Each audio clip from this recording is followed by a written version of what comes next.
कि ये जैसे लिख लिए ना, ये लिखने के बाद ये जो नए अंदाज के उपनाम, फिर इनका टीसीएम करना होता है। तो टीसीएम करने के लिए हमारे यहाँ से आप ऑनलाइन खाली टीसीएम बुक भी ले सकते हैं। और इस तरीके से एक मैप को लिखने के बाद बिना देखे अगर आप नए मैप पे लिखते हो, इसको टीसीएम पैटर्न कहा जाता है। तो आप इससे लिख सकते हो। देखो इसमें अलग अलग तरीके से जो मैप भरे जाते हैं इस तरीके से, तो वो आप इनको अलग अलग टीसीएम किए जाते हैं। टीसीएम का मतलब क्या होता है?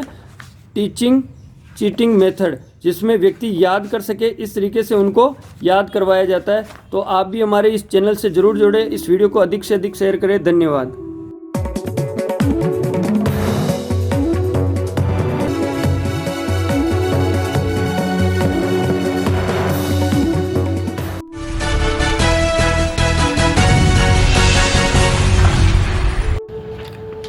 नमस्कार दोस्तों, श्रेय शिक्षा न्यूज में आपका हार्दिक स्वागत है। आपने सही क्लिक किया कि नए अंदाज में उपनाम। तो यहाँ पे क्या लिखना? नए अंदाज में उपनाम। जो राजस्थान के जो ज़िले हैं, इनके नए अंदाज में उपनाम हम जानने वाले हैं। तो नए अंदाज का मतलब, हम पहले मैप को सही कर लेते हैं। आपको ऐसे ही बनना है ताकि सब लोगों को अच्छे से दिखाई दे सके कि ये नए अंदाज में उपनाम। तो सबसे पहले तो इन जो आपको ये जो ज़िले दे रखे हैं, इनको पहचानना ज़रूरी है। तो सबसे पहला मैं आपको कहूँ कि फलोदी को पश्चिमी काशी कहा जाता है। तो फलोदी आपको याद होना चाहिए कि कौन से जिले में है? जोधपुर जिले में फलोदी है। तो पहले तो आप लिखो फलोदी है ना, ल पे 2 मात्रा, फलोदी। और इसको लिखो पश्चिमी काशी, पश्चिम में जो काशी है, क्योंकि ये जो उत्तर ये होता है और दक्षिण नीचे होता है, पूर्व इधर है और पश्चिम इधर है। तो ये पश्चिमी काशी जोधपुर में आपको भरना है। फिर दोस्तों आपको बता दें, कभी आप अजमेर गए होंगे तो अजमेर में मेयो कॉलेज का नाम जरूर सुना होगा। तो मेयो कॉलेज को पूर्व का ईरान कहा जाता था। मेयो कॉलेज को पूर्व का ईरान कहा जाता था। क्या कहा जाता था? पूर्व का ईरान कहा जाता था। दोस्तों ये जो नए अंदाज में उपनाम आप जो जान रहे हैं, ये क्या कि जो उपनाम आपने हमारे चैनल पर पहले देखे उससे अलग है, क्योंकि ये तहसील स्तर पे चल रहे हैं। पहले जिला लेवल पे उपनाम आपको सीखने के लिए हमारे इस चैनल को सब्सक्राइब करें और अन्य वीडियो को अवश्य देखें। इसके अलावा हम आगे बढ़ते हैं। स्तंभों का नगर, जो कि पाली में है, आपके रणकपुर जैन मंदिर है। तो ये रहा आपका पाली सीधा सीधा। तो स्तंभों का नगर, रणकपुर जैन मंदिर, यहाँ पे आपको लिखना है रणकपुर जैन मंदिर। इसको स्तंभों का नगर इसलिए कहा जाता है कि रणकपुर जैन मंदिर में 1444 खंबे हैं। कितने खंबे? 1444 खंबे। इसके अलावा इसका एक नया नाम और भी है, और वो नया नाम है स्तंभों का वन। अगर यहाँ जगह नहीं तो आप एरो की से लिख सकते हैं, स्तंभों का वन। और वन का अर्थ होता है जैसे सही जगह सही दिशा में लगाए गए अच्छे पौधे, सही किस्म के पौधे या पेड़ वगैरह। इसी तरीके से जो स्तंभ है, ये इनमें जो खंबे लगे हुए हैं वो एक स्पेसिफाइड तरीके से लगे हुए हैं। इसलिए इस रणकपुर जैन मंदिर जो है, इसको कहेंगे स्तंभों का वन भी कहेंगे और स्तंभों का नगर भी कहेंगे। इसके बाद बात करते हैं दोस्तों कि मूर्तियों का अजायब घर आपके चित्तौड़ में, ठीक है। जो चित्तौड़ में विजय स्तंभ जो है, उसको मूर्तियों का अजायब घर ये चित्तौड़ में बन रहे हैं। क्यों कहते हैं? क्योंकि वहाँ पर जो 9 मंजिला जो विजय स्तंभ है, उसमें अलग अलग तरीके की जो मूर्तियाँ बनी हुई, एक के बाद दूसरी, एक के बाद तीसरी, इस तरीके की जो मूर्तियाँ बनी हुई है ना, उन मूर्तियों में अलग अलग भगवान की अलग अलग संस्कृति की मूर्तियाँ बनी हुई है। तो इसलिए मूर्तियों का अजायब घर विजय स्तंभ को कहा जाता है, जो कि चित्तौड़ में है। यहाँ पे ये छोटा हिस्सा है, ये भी एक चित्तौड़ का हिस्सा है। उसके बाद बात करते हैं आलमजी का दौरा। ये जो है बाड़मेर, ठीक है दोस्तों।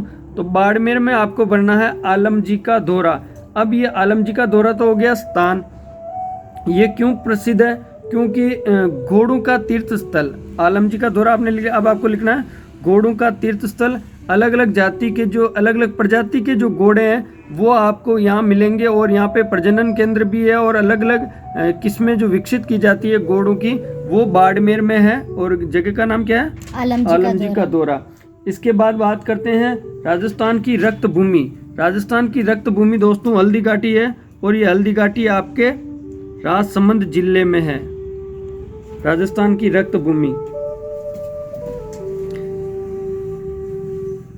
इसके अलावा आप जानते हैं कि जैसे हिमालय में ठंडक बहुत है, तो हिमालय ठंडा बहुत है, तो इसी प्रकार राजस्थान में सबसे ठंडा स्थान कौन सा है? माउंट आबू। माउंट आबू। तो इस माउंट आबू को हिमालय का पुत्र कहा जाता है। माउंट आबू सिरोही में है, हिमालय का पुत्र। माउंट आबू। इस तरीके से दोस्तों आपके हाथ में अगर मैप पुराण है तो आप लगातार बढ़ सकते हैं, इसको समझ सकते हैं। इसके बाद आपके चलते हैं झुंझुनू।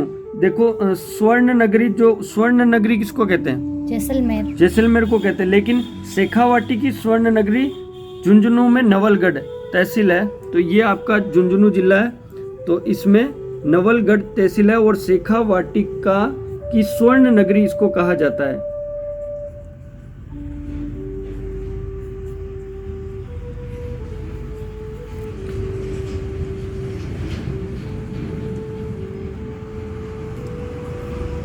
शेखावाटी की स्वर्ण नगरी। इसके बाद आप एक बीकानेर में समझ लीजिए, ये दोनों में चीज़ है कि क्योंकि लूणकरणसर तहसील है वहाँ की, तो हम जो समझ रहे हैं नए अंदाज में उपनाम यानी तहसील स्तर के उपनाम समझ रहे हैं। तो यहाँ पे लूणकरणसर जो कि आपके बीकानेर में बनना है और इसको कहते हैं राजस्थान का राजकोट। लूणकरणसर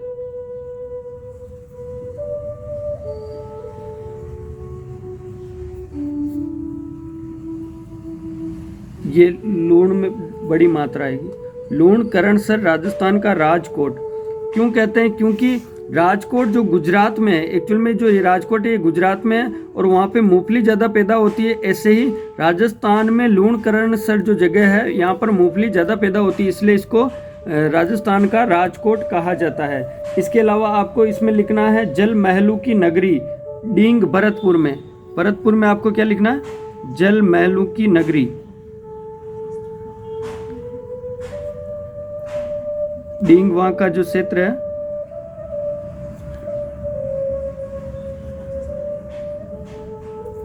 डींग। अब आप हमको समझाएं कि किस तरीके से क्या क्या चीज है इसमें और क्या चीज लिखना आपको? राजस्थान का भुवनेश्वर। राजस्थान का भुवनेश्वर, ओशिया जो स्थान है वो राजस्थान का भुवनेश्वर लिखना है।